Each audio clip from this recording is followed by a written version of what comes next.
Dans la suite de cette formation, nous allons voir comment créer une table dans une base de données avec un job talent.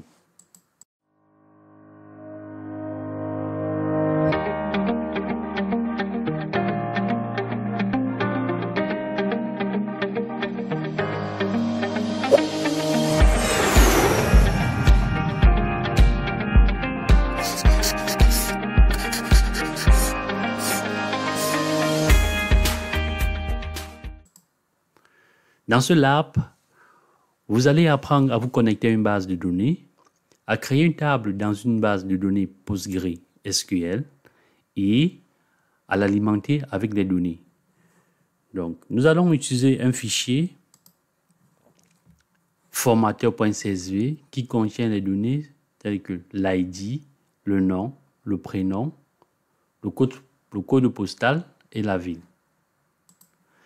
L'idée serait de récupérer les informations contenues dans notre fichier là, créer une table dans notre base de données PostgreSQL et alimenter la table que nous allons créer. Donc, nous passons sur Talent. Alors, précédemment, nous avons créé un répertoire qui s'appelle utilisation database. Donc, on va se positionner sur notre répertoire. Ça, vous savez déjà le faire. On va créer un job. Enfin, un clic droit, créer un job. Ce job-là, on va l'appeler créer table.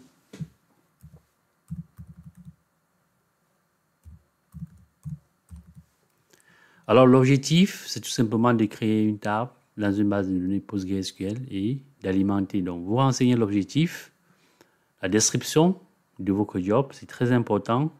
Et puis, vous cliquez sur Finish. Donc, pour notre job, nous avons besoin de deux composants. D'un T-File Input Delimited. Et nous avons besoin d'un T-Database Output.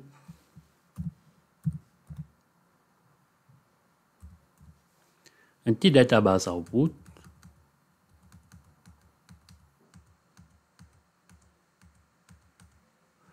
Voilà. Ce qu'on va faire par la suite, c'est qu'on va paramétrer chacun de nos composants. Donc, on va double-cliquer sur ce premier composant. Ça, vous savez déjà le faire. On va modifier le schéma. Si vous vous rappelez, notre fichier formateur.csv, il contient des informations sur l'ID, colonne, prénom, code postal et ville. Donc là, ça nous fait 5 colonnes. On va renseigner toutes ces informations. On a l'ID, on a le nom, le prénom,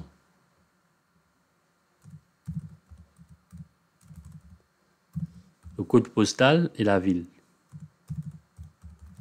On va juste vérifier qu'effectivement on a l'ID, le nom, le prénom, le code postal et la ville. OK. Alors, il faut penser à renseigner les bons types. L'ID, c'est du type integer. Alors, l'ID, c'est notre clé. Donc là, on va cocher l'ID comme clé. Vous voyez, il y a la petite clé qui apparaît. Le prénom, c'est un string. Le code postal, c'est du type integer. On va cliquer sur OK. Par la suite, nous devons aller récupérer notre fichier. Donc, on clique sur ces trois points-là. On va récupérer notre fichier.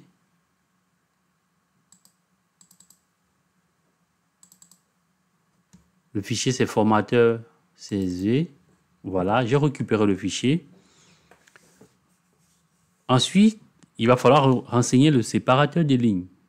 Pardon, le séparateur de champ. Le séparateur de champ, dans notre fichier, c'est la virgule. Donc, par défaut, c'est le point virgule, mais il va falloir modifier cela pour mettre le bon séparateur de champ. On va mettre l'entête à 1. Ça aussi, vous savez le faire. Une fois que nous avons fini de paramétrer nos composants, on peut également le renommer. On va l'appeler formateur.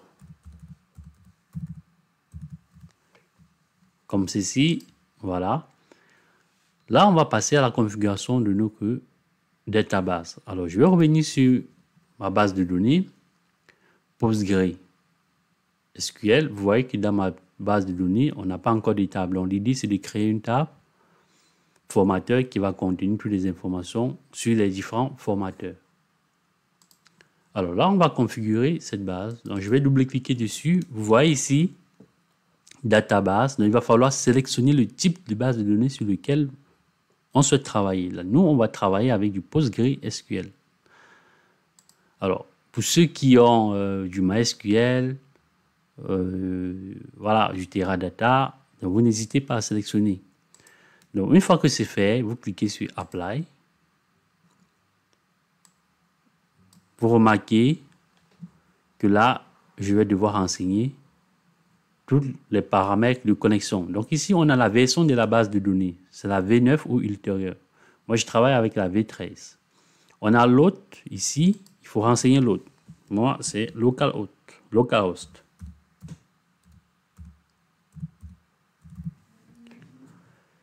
Le port, il se renseigne automatiquement. Hein. Il se fait automatiquement. La base de données, ma base de données, c'est Postgre.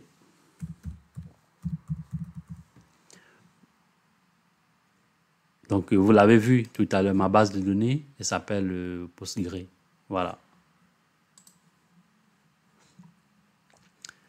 Alors, le schéma, c'est public. Utilisateur, mon nom d'utilisateur, c'est Postgre. J'ai mis des paramètres assez simples pour ne pas les oublier. Voilà. Il va falloir renseigner le mot de passe. Alors, le mot de passe, également, j'ai mis un mot de passe assez simple. L'idée, voilà, c'est de renseigner mes paramètres rapidement. La table.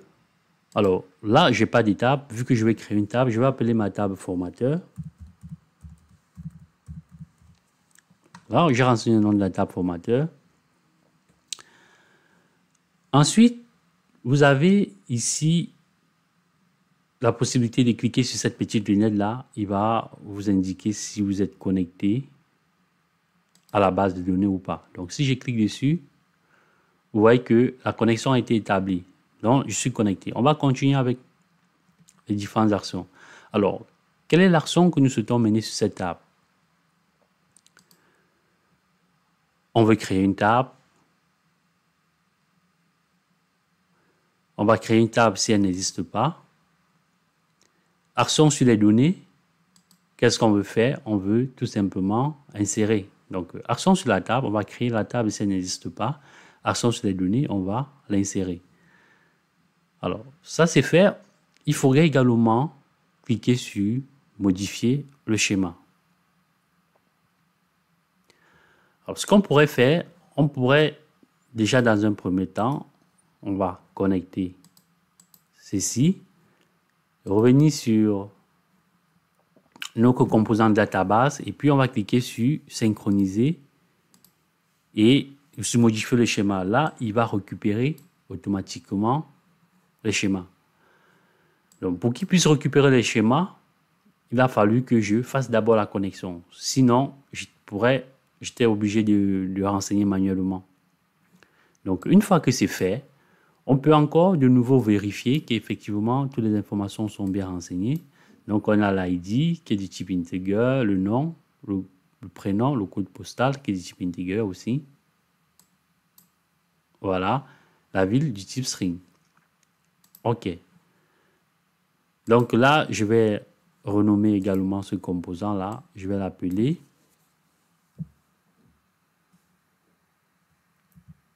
table formateur.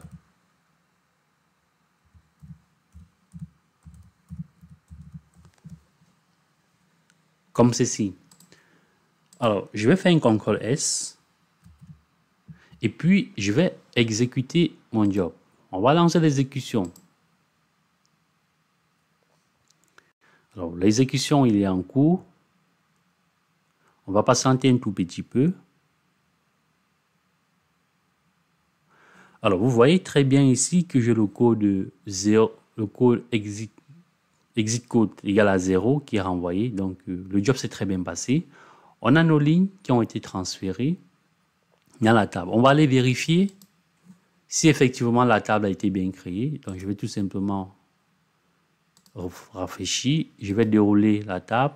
Vous voyez très bien que la table formateur a été créée avec les différentes colonnes, l'ID, le nom, le prénom, le code postal et la ville. Alors, je vais l'ouvrir, cette table-là. Vous voyez très bien que j'ai ma table formateur qui a été créée dans ma base de données PostgreSQL et toutes les informations ont été chargées. Donc, si je reviens sur mon fichier, on a ces différentes informations-là qui sont là, l'ID, le nom, le prénom, le code postal et la ville. Merci d'avoir regardé cette vidéo. Je vous dis à très bientôt pour la suite de cette formation.